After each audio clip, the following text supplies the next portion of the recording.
হ্যাঁ, তো আমি প্রথমে যে বিষয়টা নিয়ে কথা বলছিলাম যে মানুষ আর ছাগল, সে ব্যাপারটা আর একটু এগিয়ে নিয়ে যাচ্ছে। কেউ মনে দুঃখ নেবেন না, আমাদের মানে কালচার গুলো কি হয়ে গেছে। আচ্ছা বলুন তো, আমাদের সমাজে এমন মানুষ আছে কিনা, এইটুকু শুধু বলবেন। মজ্জাজ ছাগলকে যদি পিয়াস লাগে তো বিসলেরির বোতল খোঁজে না, যেখানে পায় নদীতে নালাতে যাই পায়, লাল পানি সাদা পানি কালো পানি পান করে কি করে না? হ্যাঁ করে। আমাদের সমাজে এমনও মানুষ আছে যারা লাল পানি পান করে, আছে কি না? হ্যাঁ মুআজ্জাজ মুহতারাম, তাহলে ছাগলটা যদি জান্নাতে না যায়, আমাদের মতন ছাগলগুলো কোথায় যাবে? হ্যাঁ ঠিক। ছাগল পেশাব করার পরে পায়খানা করার জন্য পায়খানা যায়, জঙ্গলে যায়, মাঠে যায়, যেখানে খুশি সেখানে করে কিনা? হ্যাঁ, আমাদের সমাজে এমন মানুষ আছে কি নাই যে সে যেখানে পায় সেখানে দাঁড়িয়ে বসে পানির কোনো প্রয়োজন মনে করে না, আছে কি না? ওই ছাগলটা যদি জান্নাতে না যায় তো আমরা কারা যে জান্নাতে যাব? হ্যাঁ কি ভাই?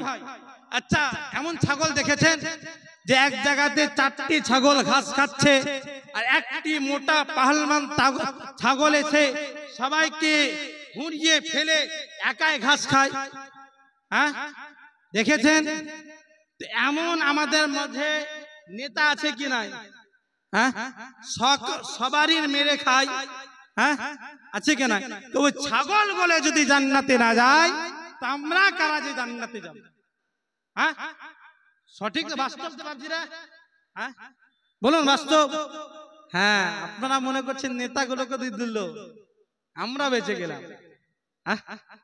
আচ্ছা বলুন তো, যে ছাগল এসে একাই ওই 4-5জন ছাগলকে তাড়িয়েছিল, এই 5জন ছাগল যে কি প্রতিবাদ করেছিল?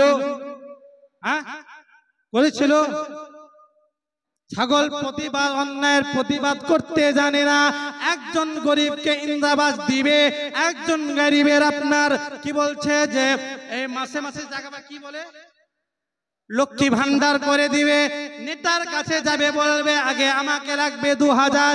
আমরা গোটা গ্রাম মিলে সেই নেতার কাছে যে নেতার উপরে চাপ সৃষ্টি করেছিলাম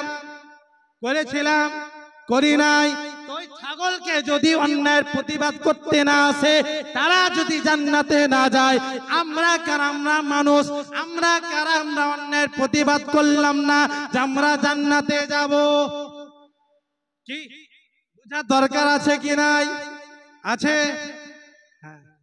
বেশি ভারী হয়ে যাচ্ছে জুমলা, হ্যাঁ কষ্ট পাচ্ছেন। হ্যাঁ হক কথা বাপ, বাস্তব চলছে আমাদের মধ্যে। হ্যাঁ তো এইগুলো আমাদেরকে পরিবর্তন করতে হবে কিনা? আল্লাহ রাব্বুল আলামিন আশরাফুল মাখলুকাত করেছেন, প্রথমে বলে দিয়েছি যেহেতু মান্না খেতে হয় আমাকে, তাই জন্য। হ্যাঁ মুআজ্জাজ মুহতারাম, প্রথমে বলে দিয়েছে আল্লাহ রাব্বুল আলামিন অতি উত্তম মাখলুকাত করে দুনিয়ার বুকে পাঠিয়েছেন। 84,000 লক্ষ প্রাণীর মধ্যে একটি ভাগ প্রাণী যার নাম হলো মানব, যে আল্লাহ রাব্বুল আলামিনের শুকরিয়া আদা করতে জানে না। জানে? আল্লাহ রাব্বুল আলামিনের শুকরিয়া আদা করি? হ্যাঁ না বলুন, হ্যাঁ না বলুন। করি? হ্যাঁ করি না তো জানি না শুকরিয়া আদা করবো কেমন ভাবে, তার উপরে আবার মিথ্যা কথা। বলুন তো, আমার আল্লাহ রাব্বুল আলামিন দুনিয়ার বুকে আপনাকে আমাকে পাঠিয়েছেন। আল্লাহ রাব্বুল আলামিন বলেন, বান্দারে তোমার আমি 12 বছর পর্যন্ত কোনো হিসাব নেব না, কোনো হিসাব নেব না। তোমাকে যখন আমি আল্লাহ, তোমাকে যখন তোমার মধ্যে একটা ইস্তারা পাওয়ার ভরে দিলাম, তোমার মধ্যে জওয়ানি দিয়ে দিলাম, সেদিন থেকে, যেদিন থেকে আমরা বালিগ হয়েছি, যেদিন থেকে আমাদের মধ্যে আল্লাহ রাব্বুল আলামিন জওয়ানের একটা পাওয়ার দিয়েছে, সেদিন থেকে আমরা মসজিদের দিকে দৌড়েছি না সুন্দরী মেয়ের দিকে ছুটেছি? হ্যাঁ বলুন। কথাগুলো শুনতে খারাপ লাগছে, তো বাস্তবে সেটা কি না বলুন ভাই? সমাজকে পরিবর্তন করতে হলে খোলামেলা কথা না বললে হবে না। আমি যেখান থেকে এসেছি, আমার একজন বাপজি আছেন পিছনে বসে, আমাকে একদম ছেলে ছেলে থেকে বেশি ভালোবাসে, আলহামদুলিল্লাহ। ওনার সঙ্গে এসেছি, ওনার সম্মুখে এইরকম ভাষা বলা উচিত নয়, কিন্তু যত বাপ সমতুল্য লোক, আমি বাপ বেটা সম্পর্ক আমরা, তারপরও সমাজকে পরিবর্তন করার জন্য মজবুর করছে সব ভাষা বা কথা বলার জন্য। আমরা যেদিন থেকে জওয়ান হয়েছি সেদিন থেকে খোদার ঘরে যে আল্লাহর কাছে শুকরিয়া আদা করলাম না, ওগো রব্বুল আলামিন, আমি তো এতদিন মারছিলাম, কিন্তু আপনি আমার মধ্যে যে একটা ইশারা পাবার ভরে দিলেন, আপনার লাখ লাখ শুকরিয়া। এবার বলুন সেটা তো হলো। এবার যখন আমরা বিবাহ করি, আমরা 10টা দেখে মেয়ে একটাকে চয়েস করে বিবাহ করি। বিবাহর পরের দিন থেকে আমরা মসজিদের দিকে গিয়েছি। আল্লাহ রাব্বুল আলামিন বলেন, বান্দারে, দুনিয়ার বুকে তোমাকে দুনিয়ার জান্নাত দিয়ে দিলাম, ফুটফুটে একটা নারী দিয়ে দিলাম, তারপরও তুমি আমার আল্লাহ আমার শুকরিয়া আদা করলে না। সেই নারীকে তোমার জন্য দুনিয়ার জাহান্নাম বানিয়ে দিব। অনেকের স্ত্রী আছে কি নাই, স্বামীর কথা বরদাস্ত হচ্ছে না, দেওয়ারের সঙ্গে মুষ্টি মেরে হেসে কথা বলে কিনা, আছে কিনা ভাই? হ্যাঁ, খারাপ কথা বলছি? হ্যাঁ, আছে কি নাই বলুন? আছে। মুআজ্জাজ মুহতারাম, তা আমরা শুকরিয়া আদা করলাম না বলে আমার আল্লাহ রাব্বুল আলামিন আমাদের স্ত্রী আমাদের প্রতি আমাদের কথা বরদাস্ত করতে পারে না। এবার বলুন, যখন আমাদের একটি সন্তান হয়, সন্তান হওয়ার পরে আমরা গোটা গ্রামকে মিষ্টি খাওয়াই, কিন্তু সন্তান হওয়ার পরে খোদার ঘরে যে 2 রাকাত নফল নামাজ আদায় করে আমরা কে বলেছি, ওগো রব্বুল আলামিন, আপনি একটা ফুটফুটে সোনার চাঁদ আমার সন্তান করেছেন। আমি কেউ মসজিদে যে 2 রাকাত নফল নামাজ আদায় করে আল্লাহ শুকরিয়া আদা করেছি, গোটা গ্রামের মুখ মিষ্টি করেছি আমার আল্লাহ রাব্বুল আলামিন দ্বারা। এই তোর ফুটফুটে কলিজার টুকরাকে তোর জন্য আমি রহমত করে পাঠিয়েছিলাম, কিন্তু তুই আমার জন্য আমার শুকরিয়া আদা করিসনি। এই সন্তানকে তোর জন্য আমি রহমত বানাবো। বানিয়েছি কিনা? অনেকের সন্তান আছে বাপ মাকে দেখতে পারে না, পারে? হ্যাঁ, পারে না। একবার দুরূদ আল্লাহ।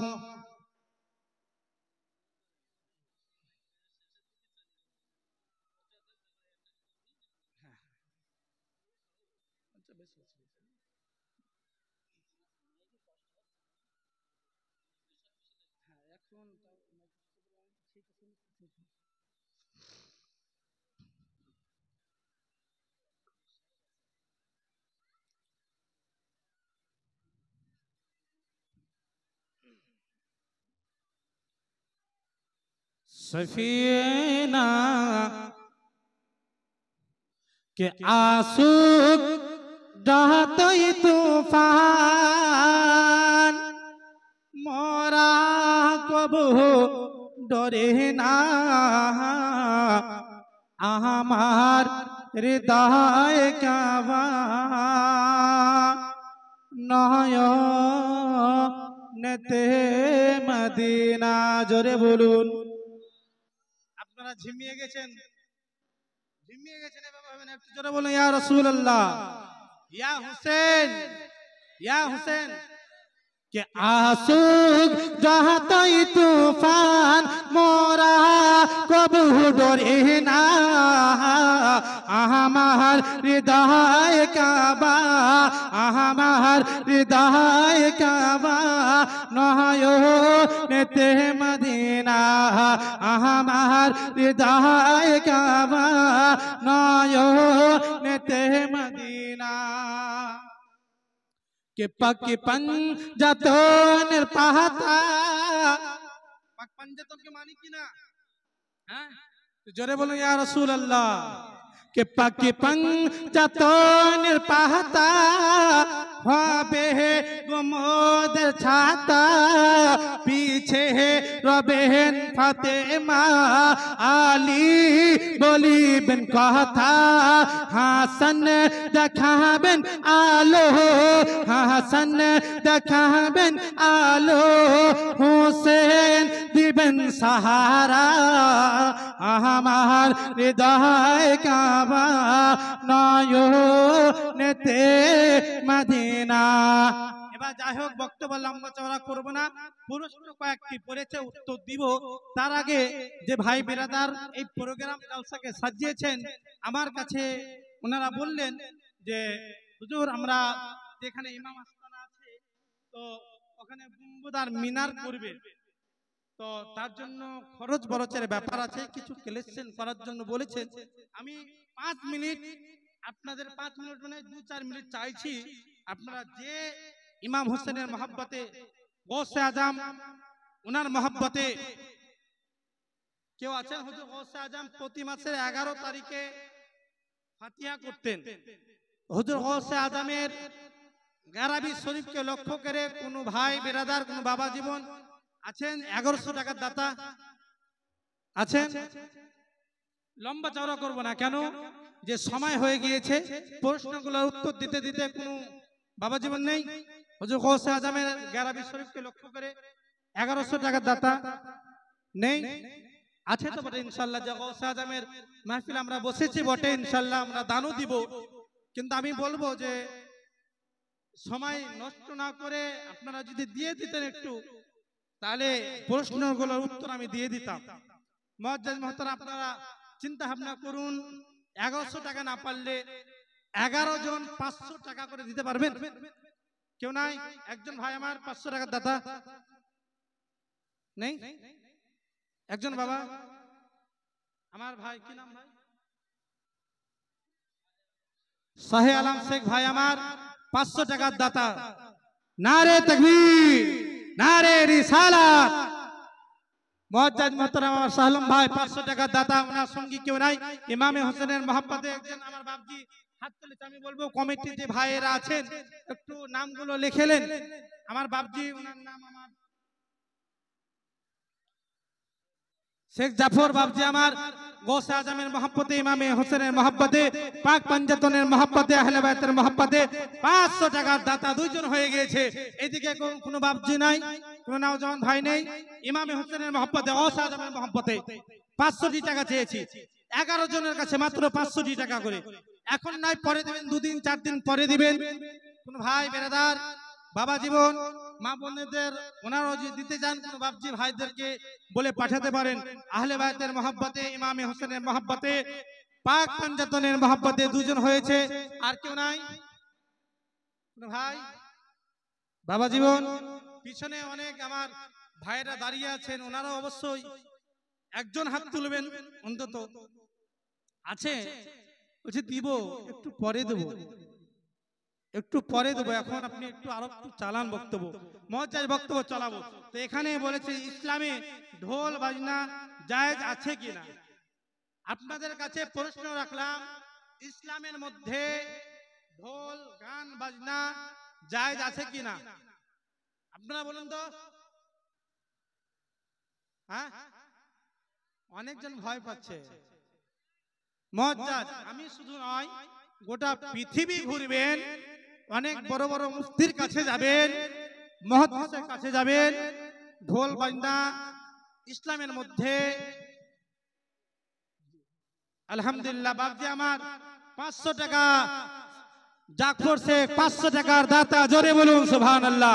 আল্লাহ রাব্বুল আলামিন ওনার আহলে খানদান যারা দুনিয়া ছেড়ে চলে গেছেন, ওনাদেরকে আহলে বাইতের সাদকাতে, পাক পাঞ্জাতনের সাদকাতে, হুজুর গৌসে আজমের সাদকাতে জান্নাতুল ফিরদৌসে জায়গা আতা করেন। এবং যে ভাই আমার 500 টাকা আরো দিয়েছেন, ওয়াদা করেছেন, ইনারা আহলে খানদান যারা জগৎ ছেড়ে চলে গেছেন, ওনাদেরকে জান্নাতুল ফিরদৌসে জায়গা আতা করেন। সকলে বলুন আমিন। আমি সকলের জন্য দোয়া করব। আপনারা যারা ভাবছেন যে দিব, ওনারা দেরি না করে চটচট করে একটু যদি দিয়ে দিতেন, আহলে বাইতের মহব্বতে 500 টাকা করে, বেশি নয়। ইমামে হোসেনের মহব্বতে, পাক পঞ্জাতনের মহব্বতে আমরা 500 টাকা কেন গরদান আমরা দিয়ে দেব। কেননা ইমামে হোসেন যদি কারবালার প্রান্তরে শহীদ না হতেন, 110 টাকা আমার সাকিবউদ্দিন ভাই দিয়েছে। নারে তাকবীর, নারে রিসালাত। আমি বলবো যে 500 টাকা করে না পারলেও 100, 200, 300, 10, 20, 5 সকলে ইমামে হোসেনের মহব্বতে দিতে পারবেন তো? 100 টাকা করে 11 জন আসুন দেখি, 11 জন 100 টাকা করে ইমামে হোসেনের মহব্বতে উঠলেই চায়ের দোকানে বসলে 100 টাকা চট করে খরচা হয়ে যায়। কোন ভাই নেই আমার? আর প্রশ্ন দেবেন, এর উত্তর হয়ে গেছে। প্রশ্ন দেবেন, প্রশ্নের উত্তর আর মাঝে মাঝে আমি দিয়ে দেবো। ভাই বেরাদার, 100 টাকা করে গৌসে আজমের নামে আপনারা দিতে পারবেন না? পারবেন না? পারবেন? আসুন দেখি। 100 টাকা একজন ভাই, একজন বাবা জন উঠুন। এখন নাই, পরে দিবেন, কালকে দিবেন, পরশু দিবেন, 2 মাস 3 মাস পরে দিবেন। একজন ভাই উঠুন, 100 টাকা। একজন বাবা জীবন আদায় হয় না।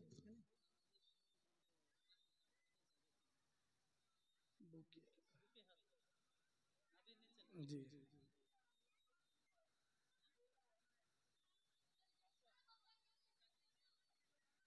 নারে তাকবীর। ইউসুফ মল্লিক বাবাজি আমার 500 টাকা দাদা, জোরে বলুন সুবহানাল্লাহ। মুআজ্জাজ মুহতারাম সামাইনে কেরাম, 3 জন হয়েছে। আমি চেয়েছিলাম 11 জনের কাছে, আর 100 টাকা চেয়েছি 11 জনের কাছে। ইনশাআল্লাহ আমার বিশ্বাস যে হবে, কিন্তু একটু সময়। মুআজ্জাজ মুহতারাম, বুকে হাত বাঁধা নামাজের সময় আহলে সুন্নাতুল মাযহাব বাবু আমার 100 টাকা দান করেছে। আল্লাহ রাব্বুল আলামিন ইনার দানকে কবুল করুক এবং ইনাকে সুশিক্ষায় শিক্ষিত করার তৌফিক দান করুন। সকলে বলুন আমিন। মুআজ্জাজ মুহতারাম, আহলে সুন্নাত হানাফি মাযহাবে বুকে হাত বাঁধা নামাজের সময় যাবে না। মুআজ্জাজ মুহতারাম সামাইনে কেরাম, বুকে হাত বাঁধা, যারা বুকে হাত বাঁধে তারা রাফা দান। এক কথা আমরা যাকে ফারাজি বলি, এভাবে বুকে হাত বাঁধবে মুদাফা দান করবে। তো বুকে হাত বাঁধা নামাজের সময় যাবে না। এবং আপনাদের যারা ইমাম আছেন, যেহেতু বিস্তারিত ভাবে বলতে পারছি না এখন সময়ের জন্য, বলতাম ওনাদের কাছে যাবেন, ইনশাআল্লাহ বিস্তারিত ভাবে বুঝিয়ে দিবেন, বা কোন সময় যদি সময় হয় ইনশাআল্লাহ আমি বিস্তারিত ভাবে বলে দেব। আশা করি প্রশ্ন উত্তর বুঝতে পেরেছেন। এবার একামতের সময় কখন দাঁড়াতে হয় এর উত্তর আমি দেব। আমার একজন ভাই এদিক থেকে আসছেন,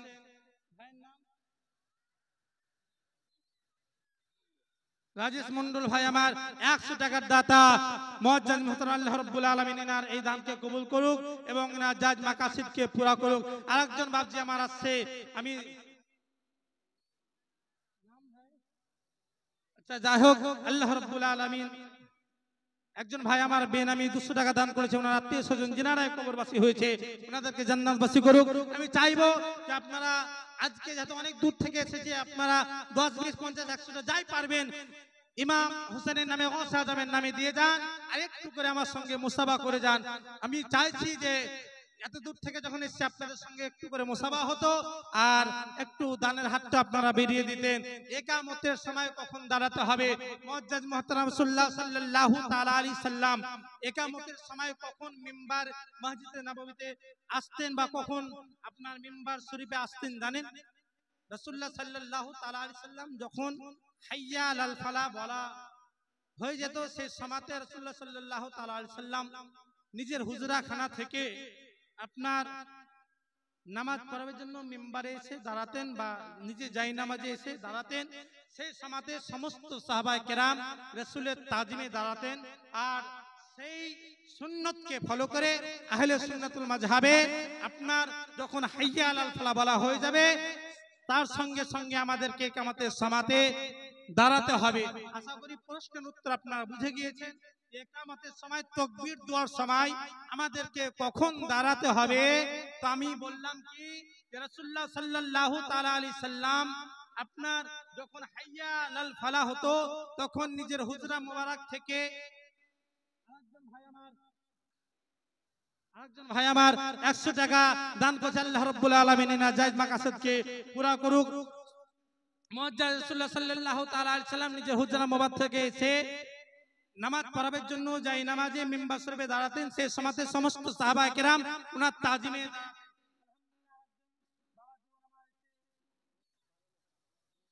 আল্লাহুম্মা আলহামদুলিল্লাহ বাবাজি আমার 100 আছেন না 50 ঠিক জানি না, যাই হোক উনি যাই দান করেছেন গরিব মানুষ শুনলাম, আল্লাহ রাব্বুল আলামিন যেন ওনার রোজগারে বরকত দান করুক, সকলে বলুন আমিন। আল্লাহ রাব্বুল আলামিন ওনার সমস্ত মুশকিলকে আসান করুক এবং দুনিয়ার বুকে ওনাকে মানে সুস্থ রাখুক, সঠিক পথে রোজগার করার, সঠিক পথে খরচ করার তৌফিক দান করুক। মুআজ্জাজ মুহতারাম বলতেছিলাম রাসূলুল্লাহ সাল্লাল্লাহু তাআলা আলাইহি সাল্লাম হাইয়া আলাল ফালাহ যখন বলা হতো সেই সময়তে হুজুরা মুবারক থেকে বেরিয়েছে নামাজ পড়াবার জন্য, নিজে যাই নামাজে দাঁড়াতেন, সমস্ত সাহাবায়ে কেরাম সেই সময়তে দাঁড়াতেন, সেই তাজিমে দাঁড়াতেন। আমরা সেই সুন্নতকে ফলো করে এখন আমরা আহলে সুন্নাতুল মাযহাবের জামাত উলামা আহলে সুন্নাতের আকাইদ বা ওনার সকল মুফতাজানে কেরামের একমত যে যখন হাইয়া আলাল ফালাহ খতম হবে সেই সময়তে আমরা নামাজের জন্য দাঁড় হয়ে যাব। আশা করি প্রশ্ন উত্তর আপনারা বুঝে গিয়েছেন।